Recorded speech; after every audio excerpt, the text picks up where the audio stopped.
Welcome to another episode of the Law Offices of Quibble, Squabble and Bicker on this December 15th, 2021. And today we have a very unusual client. Our client, because we have no guests, so it's strictly client, strictly us today. The client is ableism, sexism, racism, and cannibalism. So that'll be something that'll be chock full of wonder and interest, and everyone should follow along. Behold, trapped in a hellscape of their own invention, socially unaware old white men bound by the pretense of being fake lawyers yet knowing no law, no exquisite Latin terminology, they are inexplicably compelled to quibble over minutia, squabble over triflings, and bicker like those who value their backyards far too highly without even knowing the difference between an easement and an alleyway. At this very moment, you have entered the heart of the Law Offices of Quibble, Squabble and Bicker. Let's get started. This is a very high ticket sponsor. We're making a lot of no money from this. High ticket? A whole lot of nothing from this. Okay. Because this is from Disney Plus. They're hot shit. This January, only on Disney Plus, a new series from renowned documentarian Marty DeBurgi. We may be coming to your town. The Monkees story. The shocking story of a seemingly wholesome rock band who tore through the world's cities like the four horsemen of the apocalypse with only depraved urges and sick kicks on their minds, leaving a trail of ruined hotel rooms and broken hymens in their wake. January 2nd, 1967, bassist Peter York is pulled over for drunk driving, and after his stomach is pumped, it is discovered that he has ingested 19 gallons of semen, 2 gallons of which aren't even from a human being. March 14th, 1968, in front of 6,000 teenage fans, guitarist Michael Nesmith bites the head off of a hippopotamus. And we can't even tell you what decadence on the cusp midget Davy Jones was up to. We may be coming to your town. The Monkees story. Drop bombing, January 6th, only on Disney Plus. Ooh, that didn't go over well. Yeah, that was silence from you guys. I was hanging on every word. Well, I was stuck on the fact that you called him Peter York, for one, and then the semen story is like something I've heard over the years associated with a couple of different celebrities. Not only that, yeah, that was a joke. I was also thinking about how, Mike Nesmith actually died a couple of days ago. I don't know if you heard about that. I know. That's so the pall of his death is still hanging there. And then you completely leave Mickey Dolenz out of the mix. It's like, what did he do to wrong you, Craig, that you completely forgot him? I would have had a story for all of them. I did this on the cusp. I would have had a story for all of them, but I could, I didn't have the time. But yeah, I knew that when I wrote New York, I was like, wait, that's the guy from Radiohead, isn't it? Say that again. His name too, and it's Peter. You're freezing up today. You've got a frozen face. When I was writing it, when I wrote it, I was thinking Peter York. That's the guy from Radiohead. Is that also the guys? Well, if we're going to go to the so York. The York maelstrom. It's Tom York in Radiohead, and it's Peter Tork in the Monkees. Tom York. Yes, Tom York in and Radiohead. And Theodoric of York. Peter Tork in the Monkees, and Michael York, who played D'Artagnan and was in Logan's Run. What about York peppermint patties? And that was in Peanuts. But it wasn't Peanuts because it was a peppermint patty. Well, the kids in Peanuts had to live somewhere, so why not live in York, Pennsylvania? Do you think they lived in Pennsylvania? I always kind of pegged them as New Yorkers. Yeah? I don't know why. I thought they were Midwest. I always thought those kids were in the Midwest, like in the heartland.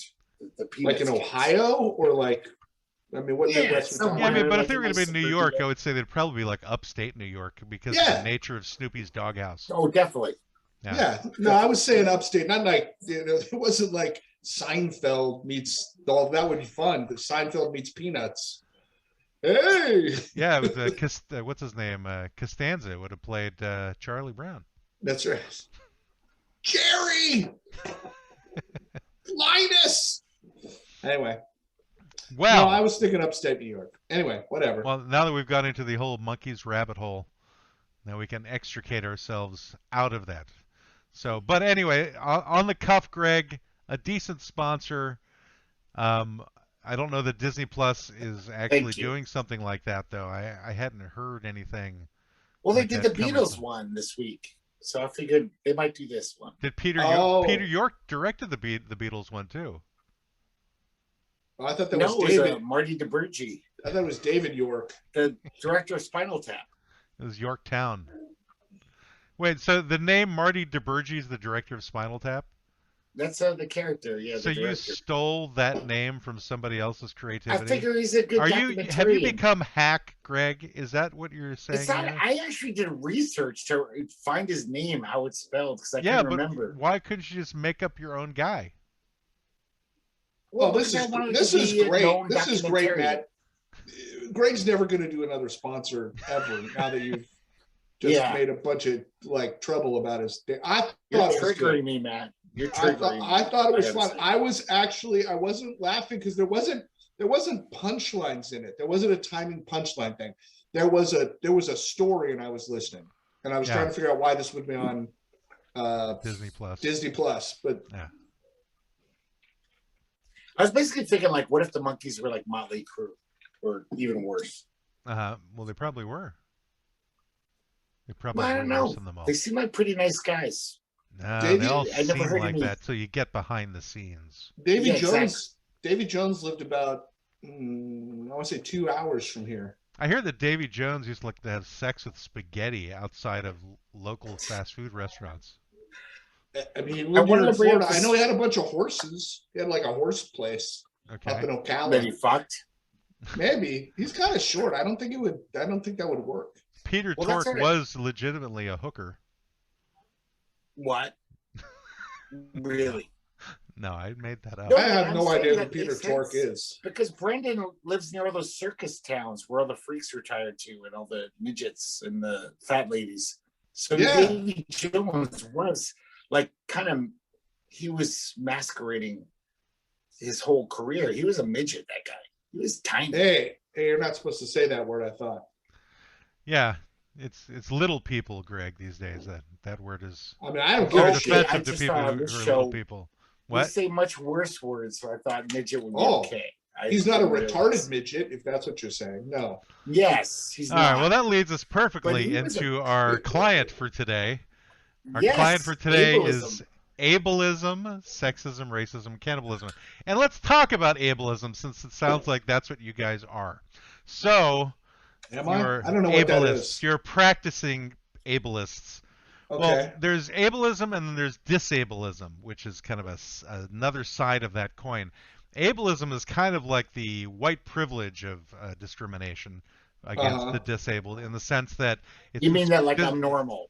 It's discrimination in favor of able-bodied people. Like if I wanted to play football and I didn't choose the guy in the wheelchair, I'm being an ableist? Well, no, that'd be more discrimination against the guy in the wheelchair. He can't that'd play be football. More disableism. Ableism would be going into a courthouse and there's no ramp. In other words, what do I have to do? There's only stairs. I'm just saying that's what ableism. Why isn't that disableism though? Is it disableism? Yeah, I'm confused. Disableism is specifically doing something because somebody's disabled, discriminating because they're disabled. So if ableism is something that's discrimination in favor of able people. So the stairs are there to help able people get into the courthouse, but they don't help disabled people get into the courthouse. But they're designed to help abled people over disabled people. But if I push the wheelchair guy down the stairs, that's disableism. Yes. Or the baby carriage. If you specifically singled him out to push down the stairs because he's in the wheelchair, that's disableism. Correct. And a hate crime, probably. Possibly. Depends if there's hate in your heart. That's or you're Battleship doing it for a joke. Potemkin. That's what that is. That was like the cut scene from Battleship Potemkin when the wheelchair guy fell down the stairs, rolled down the stairs. Any other movies from the 1917 you'd like to bring up, Greg? Well, it just brought to mind that a wheelchair rolling downstairs. All have to do with Battleship Potemkin. I don't know. Well, there's the baby carrot scene. So ableism is really more of a passive thing, and that it just happens. Yeah, it's like I said, it's like kind of like white privilege is. You know, it's where things are in our favor without necessarily intentionally being in our favor. It happens because we're white. Things are easier for us, you know. So wheelchairs are pretty easy. Ableism was someone. Oh, sorry. Continue. I was just going to say wheelchairs are easy because you either have a ramp or you have stairs, and that's pretty straightforward. Yeah. Where does the line get crossed, or at what point are we discriminating against? Are we ableism whatever? Because somebody, I don't know. Well, let's say there's a job as a telemarketer, and you have a person who's got a wheelchair, who's in a wheelchair, and somebody's not in a wheelchair, and you decide to hire the person who's not in the wheelchair because you hate people in wheelchairs. That would be disableism. Right, but what I'm saying is if he can't pick up a telephone and he works at a telemarketing outfit, that's ableism. Like he has no hands. Well, I mean, if there's some way to make it so that the person could do it, like you'd have to find a way to make it so that they could. Like if he used his feet. Yeah, but then, you know, I guess that's a very slippery slope for jobs, because it'd be kind of like becoming a professional basketball player and you're 3'10", you know, and so then it becomes, is it ableism at that point because they're not as tall as them, or? But I mean, they do have short people in the NBA, though. They have people who are like 5'2". There's like some guys 5'2" in the NBA. I guess if you're a really good shot, doesn't matter how tall you are. If you're really good, but then what if you're not? I'm not a good shot at all, so it's rigged against me. Well, I think then it comes down to ability. Well, if so the guy doesn't then have we the should just ability sue to the go Olympics. down the stairs. Well, we should just. Are we talking about abilityism now? We should just abolish all sports, because inherently sports are ableist. That's a different episode, and I think we should definitely explore that on a different time. But we should definitely get into how sports are against all of the rest of us. Mm-hmm. Because did you guys ever read that professional sports? Did you guys ever read that Kurt Vonnegut short story where, like, in the future they want everyone to be equal? So, like, if someone's a really good dancer, they put weight on their legs. Yes. If someone's really beautiful, they put shitty makeup on them, like clown makeup, so they don't look so pretty. Well, it seems inherent in golf, because they actually put handicaps in golf to even the play out for people. Yeah, how does that work? I always heard of handicaps. What does that mean? It just basically means that if somebody's better than somebody else, then they don't get any extra favors. But if you're not as good as other people, then you get a couple of strokes deducted off when you play, which has never made sense to me. Okay, that's retarded.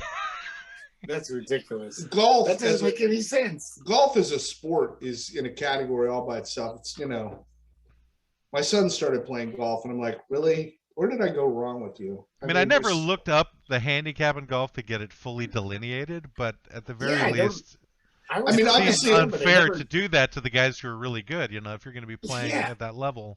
Well, I don't think the handicap thing applies if you're playing competitive golf with other people who are all really good.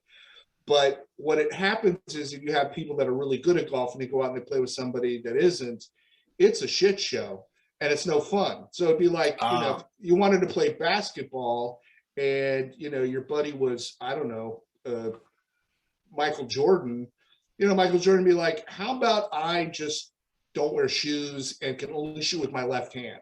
I don't know. You know, it's kind of that sort of thing. It's still dumb, but or you get the chance that just shatters kneecap with a sledgehammer, and then wow, that's really evens things out. Violent, but okay. Well, yeah, but you know, then he would actually be handicapped. Then he would be handicapped. What if Michael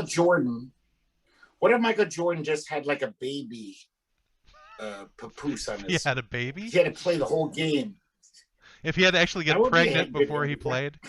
He had to actually carry a baby for 8 months before he could play a game. No, he could take any baby he wanted, but he had to like play with a baby, like the extra weight of having a papoose or whatever that's called. I think if I was going to play Michael Jordan, I'd want him to carry a full-grown adult male. I'd want him to carry Matt on his back. That'd be about the only way I would have a chance. Piggyback Matt. I don't know that he could carry me. Shaq could probably carry me. I don't know if Michael Jordan could carry me, because Shaq is a monster. He is a monster, but he's a good man. Okay, so ableism seems a little weird to me as a concept. Yeah, I mean, it's weird. It's something I've just become familiar with over the last number of years, and I've never really delved into it, and I haven't necessarily delved into it today either, but it's an interesting idea because of the fact that there's lots of people who could come under the heading of disabled in various different ways, and somehow things are are not in their favor. They work against them based upon whatever those handicaps happen to be. And I guess the question becomes, are you discriminating, or are you just not so thoughtful, in terms of helping? Or are you just logical? Like, I hear that, like, in airlines, they won't hire any steward who's 300 pounds because they can't fit in the aisles. It's really hard. I'm a fat guy. I don't like it, but it makes sense. If I was a steward, even at my job, I'm a dishwasher, but it's very tight quarters, and I'm always getting in the way. People can get around me.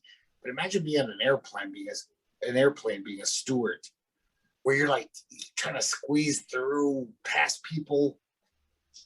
Well, ableism in this case would be not having a space in the airplane for somebody who is handicapped. In other words, that's what I mean. But it's not a handicap, but it's also like, you're fat. We're not going to hire you. Yeah, I mean, getting into jobs is, I think, a very sticky wicket in terms. Well, it's a big thing of ableism, right? I guess the question becomes: at what point do we define disabled? Like, obviously, if the person was in a car accident and is now a paraplegic or something, well, that's pretty definable. But it seems to me that we as a society have started to really get real loosey-goosey with what is disabled and what isn't disabled. I got really bad psoriasis, and so I'm disabled now. Yeah, I guess psoriasis, I guess, could prevent you from working at McDonald's because your skin flaking off is like an added ingredient they don't want in the food. Right. Oh, they wouldn't care.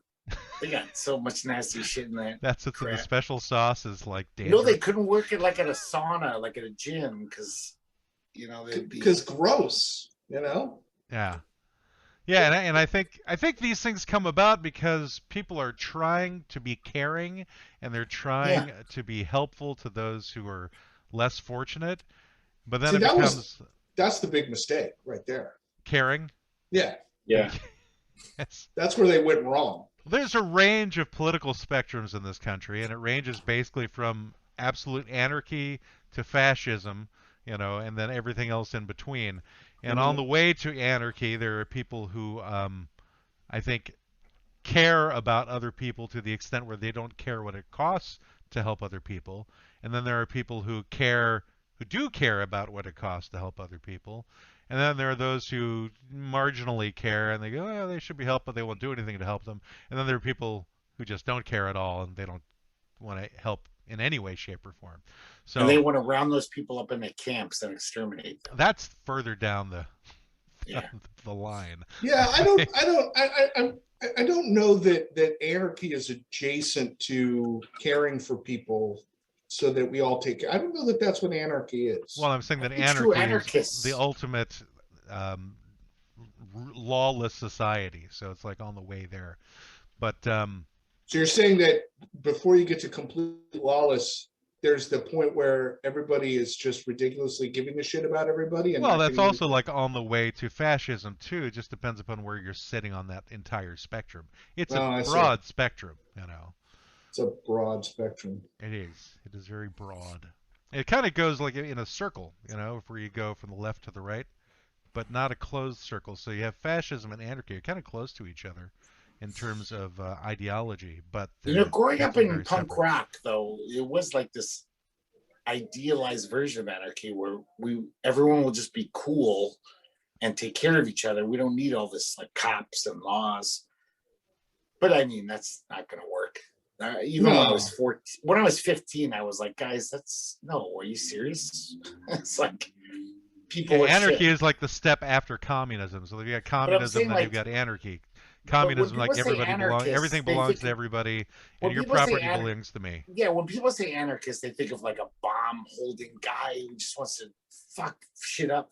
But you know, I grew up with the idea that anarchy was like this ultimate goal where we won't need laws or government because everyone will be cool and chill and just be like, hey, you need some food? I got some extra food. You're looking up a But weird definition of the word anarchy. no, Then. but that was there were people who were that naive who thought, yeah, anarchy's the best. Like we don't need laws. Yeah, if you don't need laws, the only way you would not need laws is if everybody was being cool. Yes, right. Exactly. That's the thing. So the cool. So the we system, know that people are not cool. Right. The system, the structures, that's what's causing the problem. It isn't that people are the problem. It's that the structures that we've instituted among men are the problem. And if we blow them up and destroy them, then and everyone can just be cool, then everyone will just be cool, which is it wouldn't be. It would be like Greg is saying, like, if there's like it'd six like of you, if there's 6 of you in a log cabin and you kind of rely on each other, you're probably going to be pretty cool to one another. But you get about greater than 50 and somebody's going to go, you know what? Fuck that guy. That guy, the thing, I don't like that guy. Let's get rid of that guy. Or on top of that, Humongous and Wes will come to your cabin and be like, we're stronger than you. We want your shit. Humongous Give us all your Wes? food. From Road Warrior, the Lord Humongous. The Warrior of the Wasteland. The We're supposed to remember these movies from 40 years ago. Yeah, which a classic. You should remember this movie. Yeah. I remembered Humongous. I didn't remember the other. I didn't get the other. Wes was the guy with the red mohawk. His little. Was that his name? I never knew he had a name. He was just mohawk. Yeah, Wes. I just thought they were the guys that were in the movie. I didn't even know they had names. That's what would happen in anarchy. Like, you might have a cool group. Yeah, this is chill. This is cool. We're all helping each other. But there's going to be some bigger bastards, and you can't call the cops. You can't say, "Hey, these guys are trying to take our food." Right. It kind of goes call back to like zombie shit. It becomes The Walking Dead. Exactly. Yeah. That's what anarchy would be like. Yeah. Yeah. There's no utopia there. No. Yeah. But these punk rockers that I used to talk to, that was their idea of like what anarchy should be. And it's like, even when I was 15, I was like, guys, that would never work. They're nice ideas. It'd be nice. They're nice ideas. If you could trust everybody, then those things could work. Communism is a nice idea. Else. Karl Marx laid out some great shit in Das Kapital and whatever Communist Manifesto. It sounds all nice. Yeah, let's all share. And it always means people are shit, so it doesn't work. That's what I mean, not the shit part, but that's really the basis of religion, is that if everyone can just believe this set of values or follow the word of the prophet, Greg, then we'll all be great. It'll be fine, because that would be a great world if they followed my words. But then somebody goes, but I don't think Greg meant that when he said thou shalt eat salami. Some power hungry fuck is like, oh, but Greg meant this, so I can get rich and fuck you all over. That's like the Pope. Wasn't that a song from the group Exile, Greg? I wanna fuck you all over. Wasn't that it? Yes, it was, man. I thought it was. All right, well, let's move on to the second part of this particular client, which is sexism. So, actually, I want to define what the suffix ism means, because I think that's what gets us all in trouble, really. So, does it mean like you don't like it? I thought it meant it's a belief system, like communism, capitalism. It's a structured belief in something. Essentially, yeah. It's a distinctive practice, system, or philosophy, typically a political ideology or an artistic movement. Typically. Like Cubism. Or Dadaism or something like that. Dadaism, yeah. Right.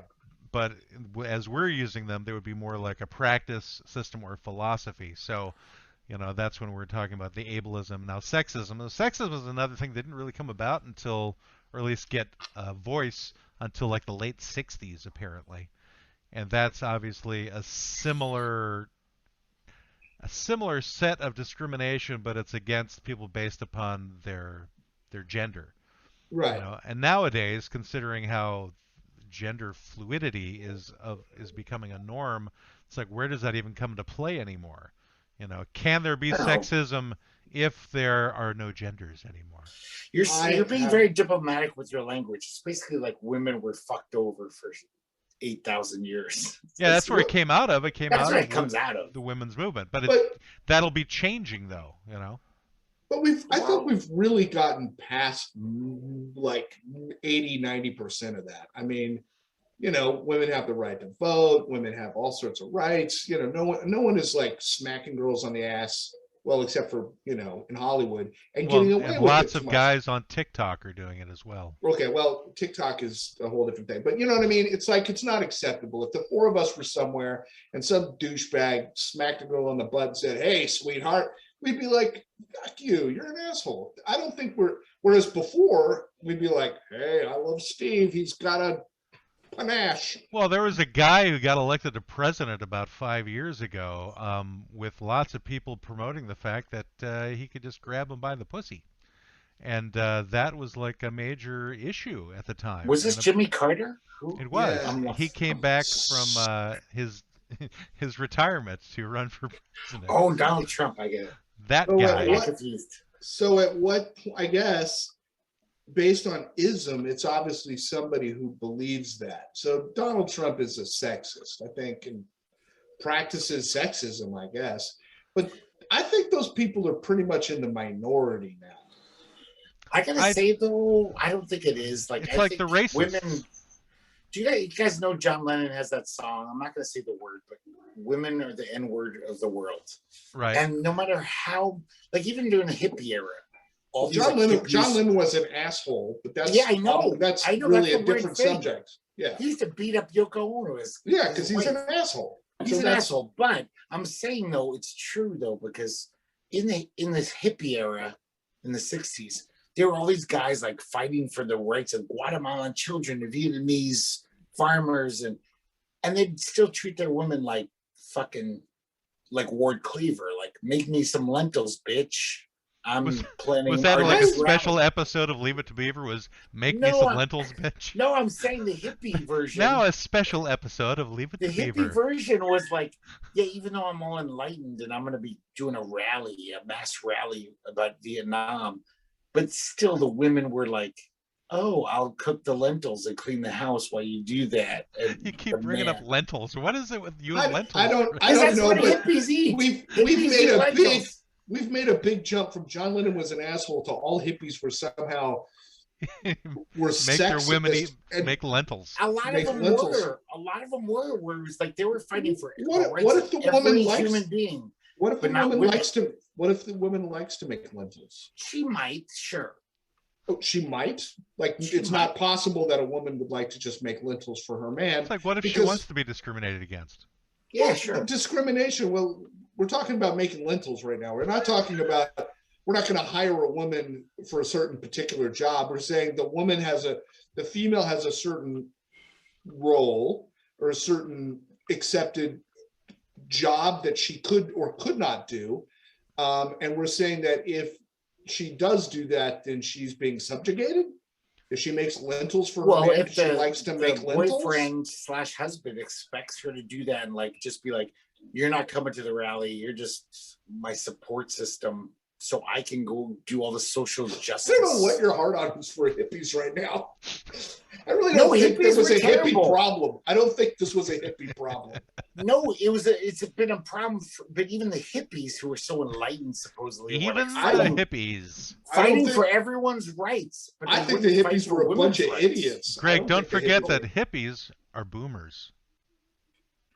Yes, I know that. Don't lose that particular knowledge. But I'm not a boomer. I'm a Generation Xer. Yes. But I mean, it's like women are always forgotten. Like, you know, Black Lives Matter. Women are still getting treated so shitty in the world, I think. Are women in the United States being treated worse than black people in the United States, in your opinion? Well, black women are really treated shitty. That's not the question I asked. I know. I had to add that aside. But in some ways, women, like there's no like Women Lives Matter out there.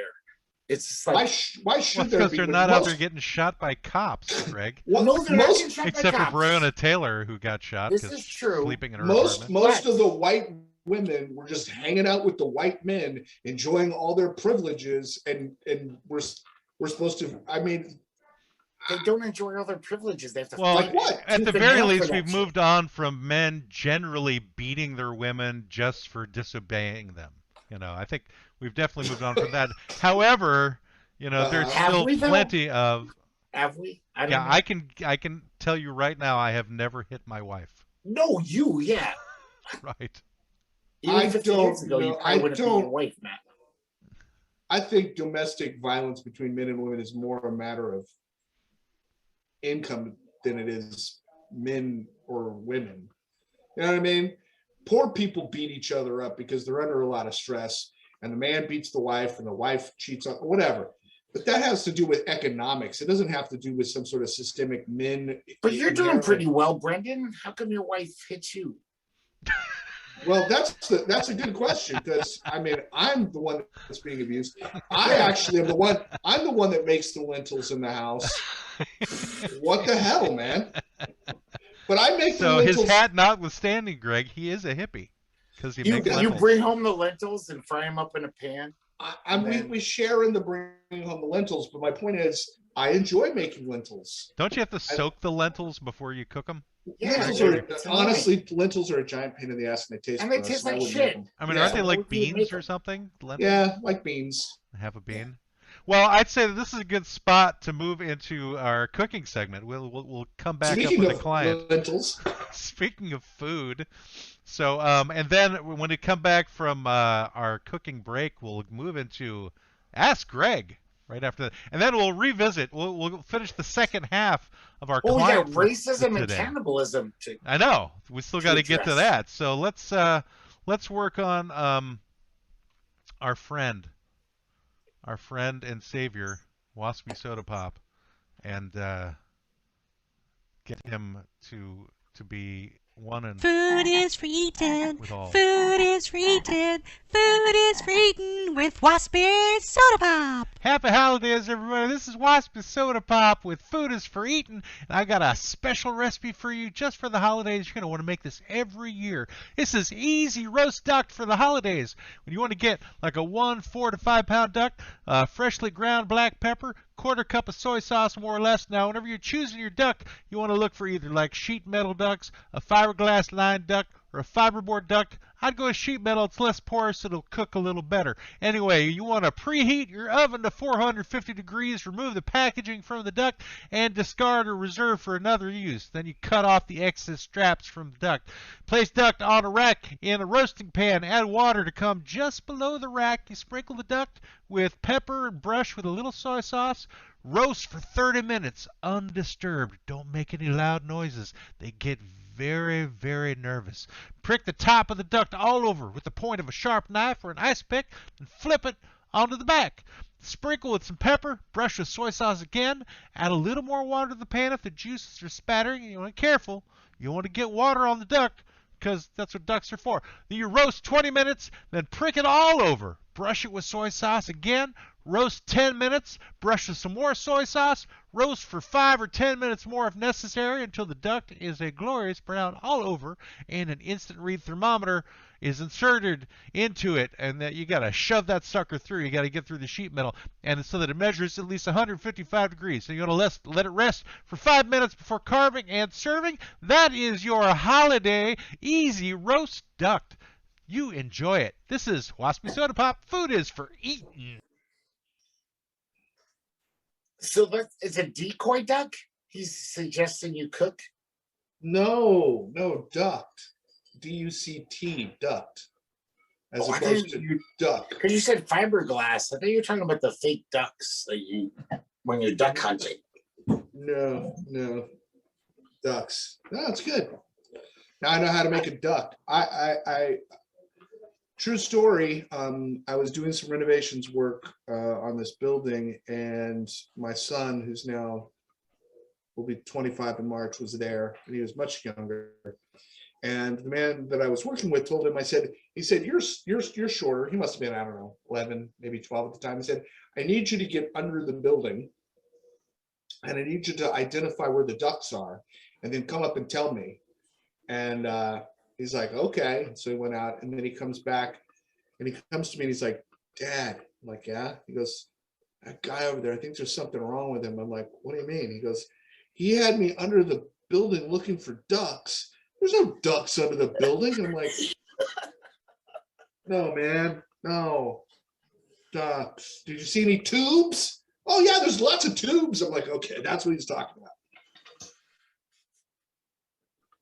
So that's an old joke around the house. Matt, you've gone silent. I can't hear you.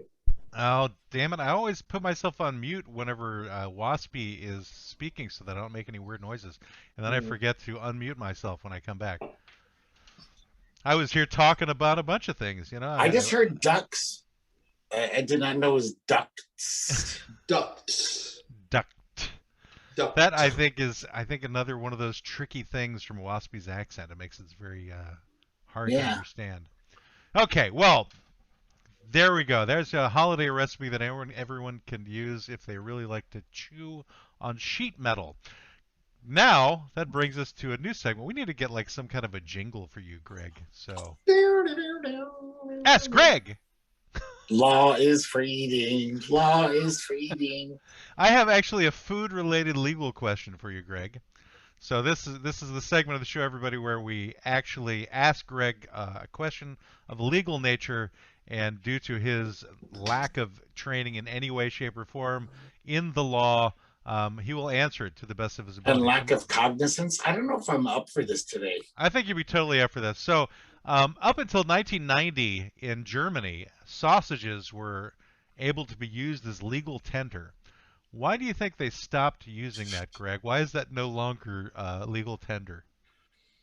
First of all, is this for real? This is for real, yes. You could go to a store and be like, here's a sausage, give me a in East Germany. It was East Germany up until 90, so that makes more sense. Here's a sausage, give me a pack of cigarettes. Yeah. So you're saying, why is this not? I will use a sausage to pay for tuition to your college. Could you repeat the question again, Alex? That's a lot of sausage. So up until 1990, sausages were legal tender in East Germany. What's the question? And so the question is, why do you think that they stopped allowing the use of sausages as legal tender? And what do you think could they replace it with some other type of wurst, like blotwurst or liverwurst? Or maybe just coins or cash, something sensible. I think it was because a lot of Germans got trichinosis from having sausage in their pockets for days at some point. They might not want to buy anything for 2 days. So they had rotting sausages. Every time they reached in their pocket to get their lighter, they'd be getting like nasty rancid pork on their hands and spreading it around. Wait, so every time they went in their pocket to get their lighter? Yeah, whatever you have to go in your pocket for. Did East Germans have to carry a lighter? Was it like mandated that they have to carry a lighter with them? People reach in their pockets to grab lighters or cigarettes or whatever.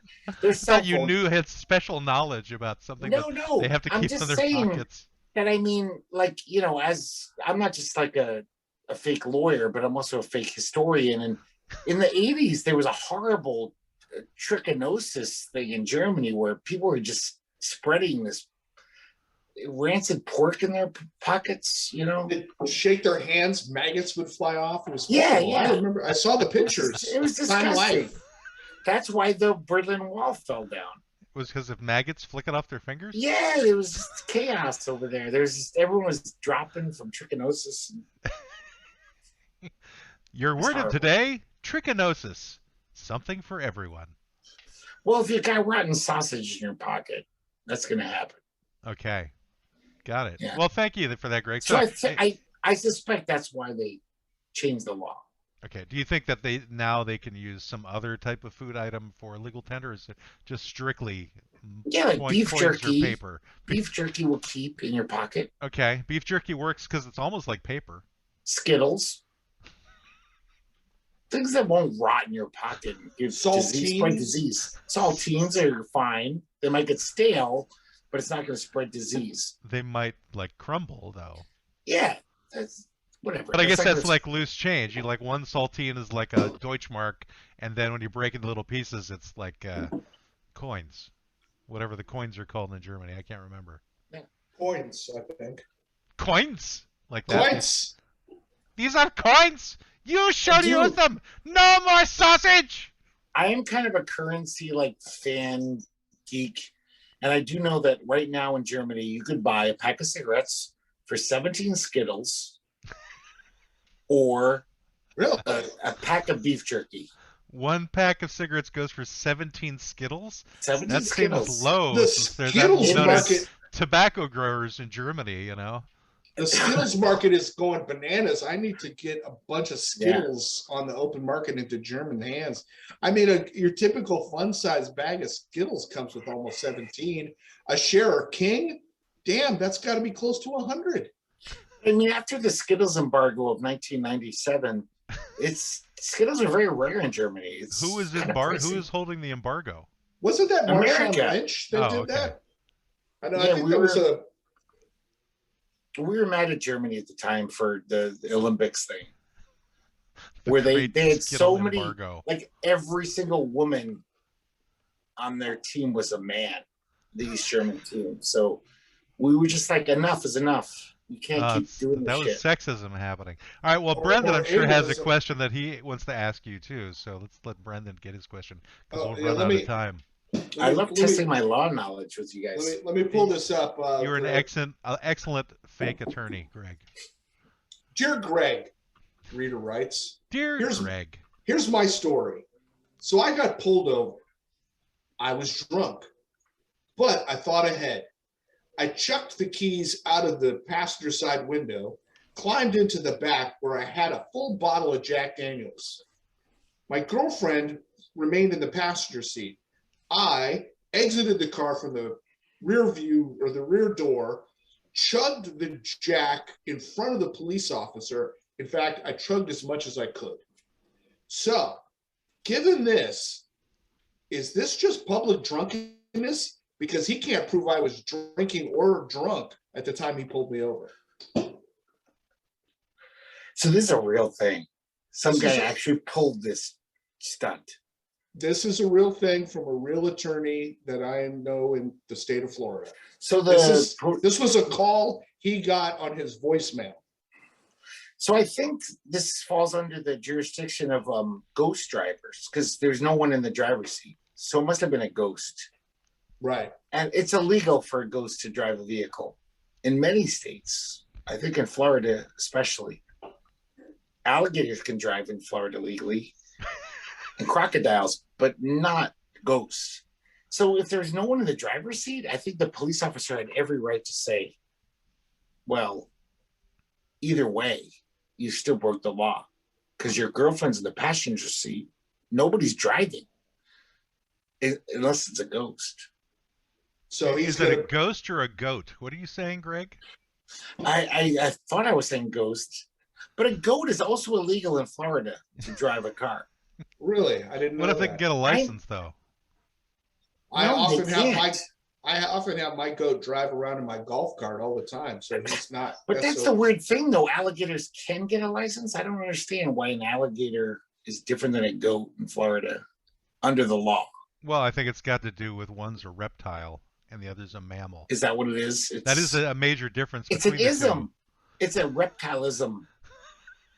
It is a filthy, filthy thing in that Florida is very pro alligator and anti other animals.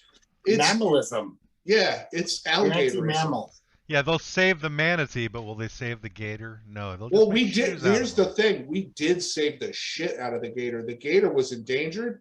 We brought it back so much so that they're just chopping up kids at Disneyland.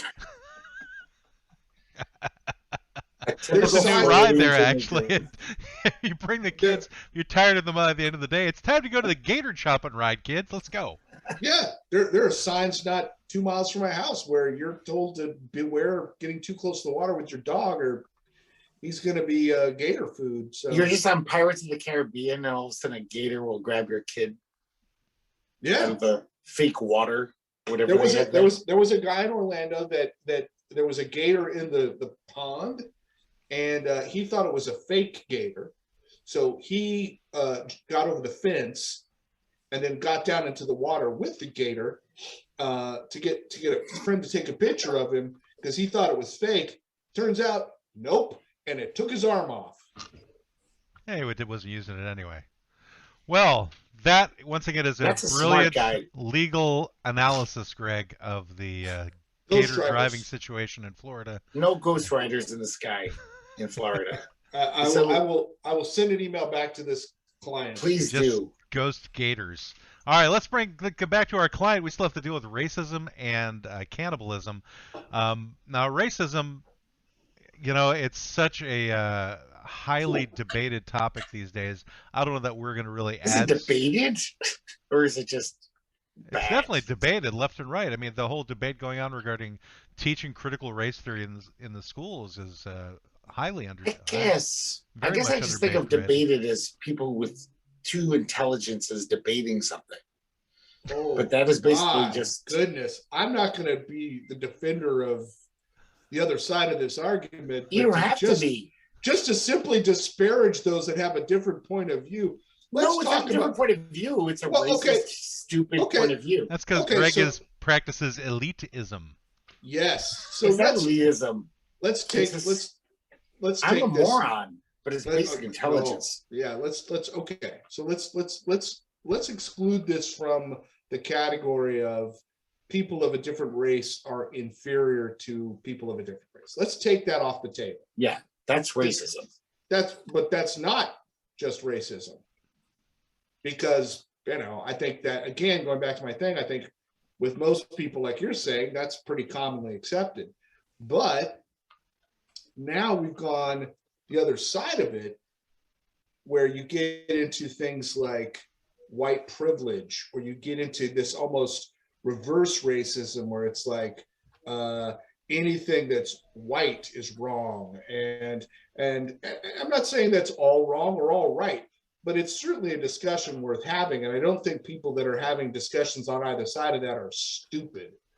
I'm sorry, the critical race theory people, it's like, oh, we're finally teaching American history correctly, like what happened for most of our history, and then all these people are freaking out about it. It's like, it's not.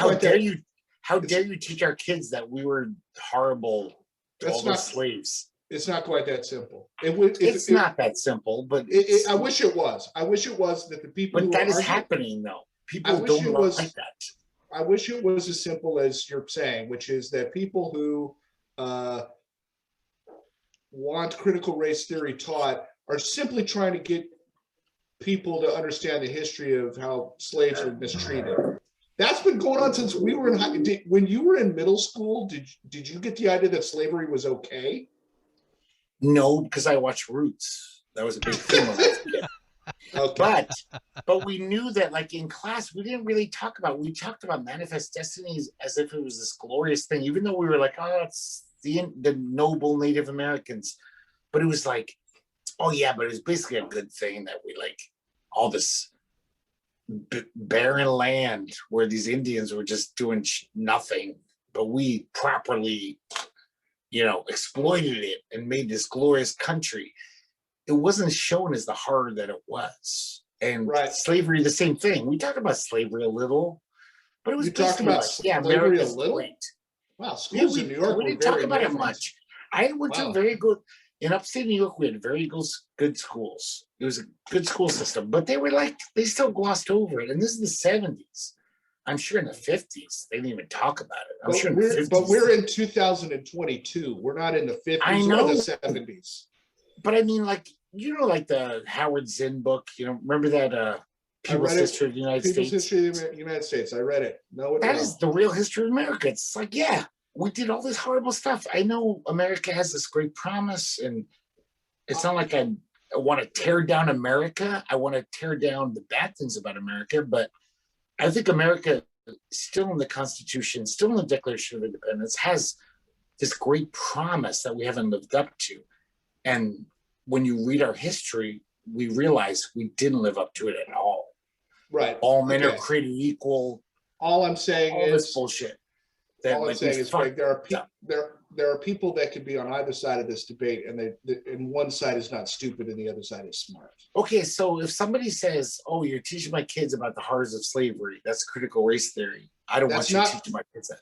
That's not what anyone who's arguing against being in Florida. Really? That's not what anyone who's arguing against critical race theory is arguing. What are they saying? What's their problem with it? Part of their problem is that a lot of it overemphasizes that if you are white, you're inherently racist just because you're white. Is that history? No, that's why people are complaining. I know, but if it's you read our psychology. history, if you read our history, you'd basically look at us as like the stormtroopers in Star Wars. Like, we're the bad guy. We did some shitty things in American history, really bad things for centuries. So we should hate ourselves at the present moment. We should at least realize we did some really shitty things. Yeah, but what Brendan's trying to say, Greg, is that because you are white, you are inherently a racist, and that's what's being argued. I know, right. But I don't think that. So, Greg, are you admitting finally to being a racist? Are you finally coming out of the closet and going, "Yes, I am a racist"? I do agree that many people would say I'm a racist inherently because I am white, even though I'm Hispanic. Right, but Hispanic. You're racist. Hispanics mainly are white. I'm saying that critical race theory came up in colleges. It was something that nobody even talked about. Yes, but that's not my question, Greg. My question that I'm still posing to you part of it. Is that are you finally admitting that you're a racist? He is. He's a racist. Inherently. Okay, good. I can't answer. I will take your lack of answer as the affirmative that you are a racist. I can say for myself that there have been things that I've had to eliminate from my own personal psyche that were racist perspectives over the course of my life that I didn't realize that they were until I went, oh shit, that was like a racist thing to think, or that was a racist thing to say. You're going through a side of town that's primarily African American and you lock your doors. That's a racist thing to do. What if it's a really bad African American? Well, then it wouldn't matter whether they were white or black. It wouldn't matter if they're white or black, though. Yeah. But the point I'm saying is that it's strictly because there were some more African Americans in that area. That's why the doors got locked. Right. Not because they did anything or it was a bad part of town. Right, but there's a shitty part of my town that is unfortunately predominantly through no fault of their own African American. Yeah. And I wouldn't have my kid walk through that part of town by themselves. Is that racist? Just depends upon if it's a knee-jerk response or not. I mean, all I'm saying is that I'm basing this on my own views changing, not on hypotheticals that you're putting forth. Okay, but it's not a hypothetical. I wouldn't let my 12-year-old. No, I'm saying, but I'm talking about why I changed my point of view. Oh, well, that's what makes it hypothetical for me, because that what you're saying isn't my experience that I was relating. But man, I hope if you're in the south side of Chicago, you were relating a hypothetical, or you were relating? No, I was not relating. I was relating an experience of my own. Matt, if you're in the south side I locked my door because there were black people around. I'm like, well, why did I do that? I'm just saying, Matt, if you're in the south side of Chicago, and predominantly black, you should lock your door. It's gnarly. I lived in Chicago. It's a gnarly part of town. Do they go around pulling people out of their cars? I don't know, but it's still fucking gnarly. It's well, I eventually I'll give you an example. I'll give you a real world example. Holly was in this particular part of town, and she slowed down because she was trying to figure out, and she couldn't see the street signs. 4 people ran to her car because they thought she wanted to buy drugs. Scared the shit out of her, and she drove away. That really happened. And man, I don't know if it's racism, but it's just practical. I'm just saying I don't think it's racist. See, I think Brendan has. I wasn't saying that was racist. Like a lot of logical people have the realization that black people have been this underclass, and they've been pushed down.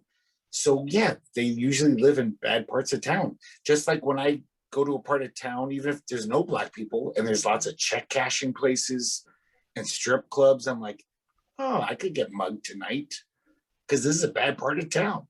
It's poor. It's poverty. Now, so the question is, if you go to an area that is predominantly white, that is a sketchy part of town. Yeah, I would lock my door. I would absolutely lock my door. Yeah. There's plenty of those in Florida. If you had stayed here longer, I could have took you to some, and we would have locked our doors. I probably wouldn't have anyway, because white meth I heads laugh in the face of all sanity.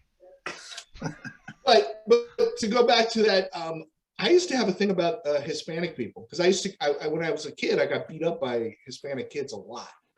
And I remember growing up, and anytime, no, Greg's not Hispanic. Like, that's why you resent me, isn't it? No, that's right. That's why you always give me shit.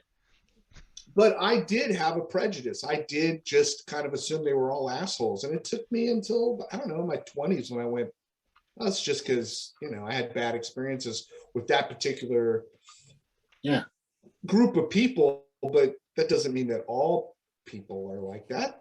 So I know that's my own, that's something where I went, wow, that is kind of racist. Yeah, I'm just saying, from my own point of view, it's like I had to recognize that there was a tendency to think in racist views, and I had to start like weaning those out of my thoughts, because there were things that were ingrained from, I don't know, from dealing with other people and their own points of view, and somehow that got into my thoughts, and so I had to jack them out of there because they didn't make sense analytically, Yeah.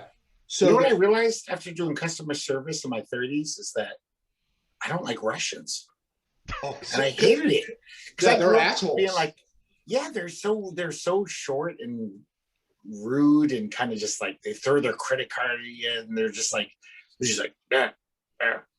But you can't say you don't like all Russians, Greg. No, I've met some Russians that I loved. I've actually met some Russians that were delightful. I'm pretty close to passing judgment on all of them. I'm saying though, chances are, if a Russian customer comes up to your cash register, they're not going to be the warmest person that day. They're going to be like, it'd be more of a cultural thing, though, as opposed to. I know, and I know what the Russians went through. I mean, if I grew up in communist Russia, I'd be a fucking asshole too. Would you? I wouldn't be that warm. Would you wear a jumpsuit and be like a macho dickhead because you grew that's mafia by your political system? I'm not even talking about mafia guys. No, I understand what those Russian mafia guys are the way they are, because they were like grew up in communism, so they're like, I'm gonna make money any way I can. Like I was put down and I had all these strictures against me, so I'm just gonna like whatever. It's anarchy. It's anarchy once again. Anarchy. They go the other way. They go the other way. And anarchy brings us to cannibalism. It does, absolutely. Because when everything breaks down, we wind up eating each other. Okay, I want to say, first of all, I've probably said this many times before, cannibalism is not such a bad thing. If someone's dead and you're starving, you got every right to eat them. Why should you die?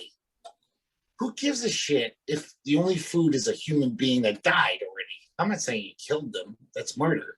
But cannibalism, it's such a What if you keep them alive and just cut off parts of them along the way? Well, you're murdering them. I'm saying. No, I'm saying not dead. I don't know that cannibalism can be reduced to the Donner Party.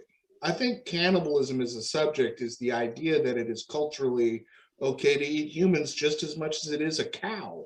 Well, if they die, yeah, exactly. No, but you're not eating cows that die. You're eating cows that are killed. Yeah, somebody killed the cow so you could eat it. You don't want to eat a cow that like died of natural causes. Yeah, I don't want to eat a chicken that I found on the side of the road. I'm like, well, it's dead. I guess I'm going to eat it. Yeah, I know, because it didn't have a chance to cross the road. It didn't have a chance to cross the road. A roadkill raccoon, you'd be like, that's good eating. Well, that's been done. I think there are roadkill recipe books out there. No. And why not? Yes. They're probably fine. No. We're going back to you got to pick some like I don't know, some...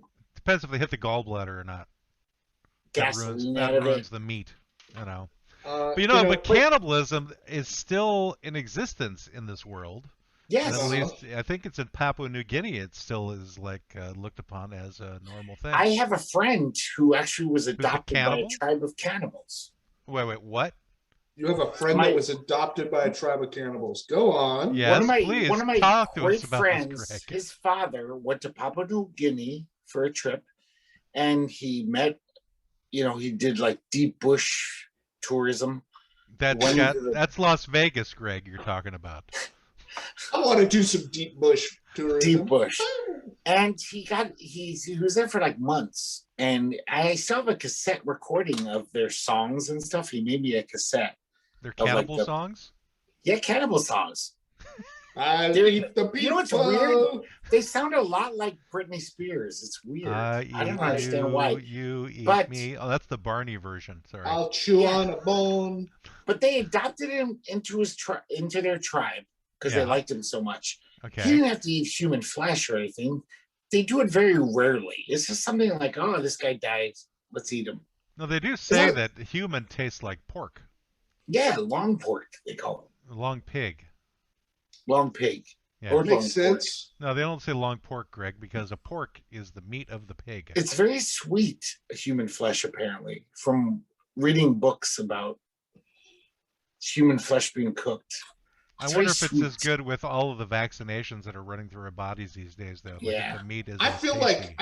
I mean, as somebody who cooks a lot, I feel like human meat would be super greasy and fatty and gross. I think it depends if you're cooking me or if you're cooking like somebody else. I'm just saying, like maybe in Papua New Guinea, where they're just zero body fat and running around in the jungle, maybe. But your average American, gotta be gross. I'd prefer to eat them. That would be like the nice long pig. That would be all like veal, like under. No, it would just veal is the baby cow, Greg. So yeah, it would be just veal greasy of humans. fat. You're eating children, is what you're talking about, Greg. Yeah, that's probably the tenderest meat of all humans. Oh, I'm sure you're going to eat people. Well, this Greg is finally admitting that he'd be willing to be a cannibal. He's currently a racist, and he's definitely against short people. So these are all the things that we've found out today about Greg. And I've slandered the singer of Radiohead today. And that you can use Skittles in Germany to buy a pack of cigarettes. I'm still getting on the Skittles market right now. I do think, though, I've said this before, though, like I don't get the thing like, oh, you were dying in the Andes when your plane crashed and you ate this human being. Like, this is a problem. It's like, I would have died if I didn't eat this human. I don't know that it was a problem. It's just more of a shocking thing for people because of the idea of eating your buddy. I know. It's shocking, but don't give them shit about it. Don't be like, oh, we're the Donner. Are there a bunch of people in Portland that are being given shit because they're eating dead people that I don't know about? It's happened in history. Like, wasn't that the movie Sixth Sense was all about? That is the I ate dead people. There is a group of people that are discriminated against because they will eat dead people, and people are shit shaming them about their dead people eating habits. And I think that if you're a racist, you have to eat the person you lynched. Oh, I think that's fair. Yeah, I'm with that. Yeah, I think that if you're going to go that far, then you have to take it to the other step. Anyway, all right. Well, this has been quite an entertaining show today. I think we could have gone for like 2 more hours. But if you're a good racist cannibal, you wouldn't eat the flesh of another race. So. Well, no, because you think of them as property. Yeah, I think you would be the opposite. I think if you were a racist cannibal, you would raise them for. You would totally just eat the meat of another race. And then Waspy Soda Pop would be doing a whole thing about people is freetin'. Oh my God, we're the worst people in the world. No, we've determined that actually it's just you, Greg, because I know secrets have come out today. And I'm a cannibal. Yes. You're kind of you're cannibal curious, is what it sounds like to me. I am. You guys know, like 20 years ago, there was this thing on the internet where you could buy this thing called, I think it was called like Hungu. It had a weird name. And it was like, we made some like protein product. How do you spell that? It's like human flesh. If you're a cannibal curious, you can buy this. And it was like, how do you know what human flesh tastes like? How did you make this to taste like human flesh? Unless you've eaten human flesh. Or they're just buying on the fact that most people won't check into it and they can make it taste like however they want to make it taste like. I was going to say, this is in the back of the magazine under the Sea Monkees ad, right? It's like the Sea Monkees, that's a whole farce. The X-ray specs. Yeah, the X-ray specs, and then this is what the hand buzzer and human flesh like. It's Soylent Green is what it is. Soylent Green. That's what it's all coming to. Snowpiercer. Okay. Well, as anybody have any last thoughts about our client for today? Our client once again was ableism, sexism, racism, and cannibalism, which is actually having a comeback apparently. Well, if any of you guys die naturally, I will eat you gladly if I'm starving. You will grok us just like the guy from Stranger in a Strange Land to gain our wisdom and our spirit. Grok just when I understand you. That means eating? They understand. Yeah, it's from eating the person. That's where grokking comes from. It became that in popular culture, and we're at least in hippie culture. In conversations, because people didn't actually read the book. Okay, yeah, I didn't either. So I just thought grok meant I understand you. Yes, you understand them well because you have consumed their essence. Yeah, and then I'll go beat my girlfriend because I'm a hippie. Yeah. And then make her make lentils for me. Yeah, exactly. Lentils with her liver. I'm gonna go downstairs and make Holly make lentils and fava beans with a little bit of Chianti. Okay. I don't have anything else. That was just his hands, everyone. Don't be afraid. Well, once again, this is the Law Offices of Quibble, Squabble, and Bicker. Next week we're going to have an interesting show, and I think things will be interesting between now and the end of the year. We should be having an interesting end-of-the-year show also. New things are afoot, but not major things, but new things. Anyway, what else do we have? I have nothing else to say, so bye. Bye.